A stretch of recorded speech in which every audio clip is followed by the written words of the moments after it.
I want to ask you about something that has been going on for 6 years since the first known case, and that is what the government calls anomalous health incidents, and which is commonly known as the Havana Syndrome. So 6 years later, do we know anything more about what caused these illnesses?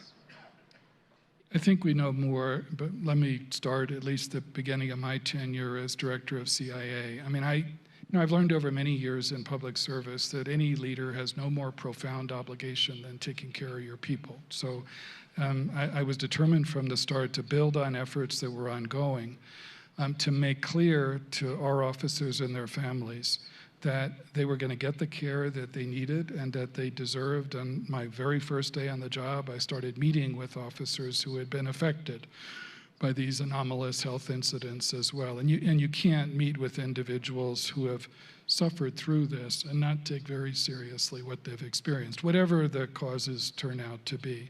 So I think we've made significant progress in ensuring people get the care that they need and deserve. We tripled the number of full-time personnel in our medical office that deals with this issue. We worked out very important relationships, not just with Walter Reed, but private medical systems to make sure people got that care. On the investigation side, over the course of the last year and a half, we've thrown some of our very best officers at this, working closely with partners across the U.S. intelligence community and the U.S. government. It's fair to say that we've learned a lot over that time. There's still more to learn. It's a frustrating process, but I have great confidence in the professionalism of the people who are carrying this out and in their commitment to objectivity. A few months ago, the intelligence community across the board, made public some preliminary findings. The broadest was that we don't assess that a foreign player, whether the Russians or anyone else, is behind or is responsible for a sustained global campaign on the scale of what has been reported to harm U.S. personnel with a weapon or some kind of external device.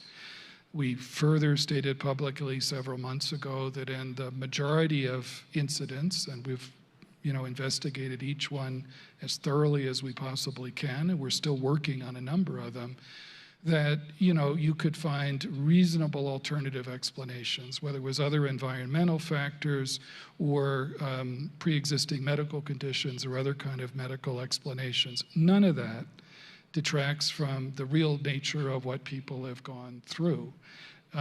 We still have work to do. Despite the progress I think we made in the investigation, this is not something that CIA only is doing. As I said, we work very closely with other partners.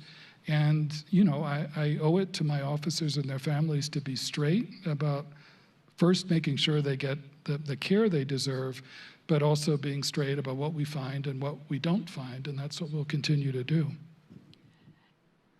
Congress has authorized compensation. How do you compensate if you don't know what it is?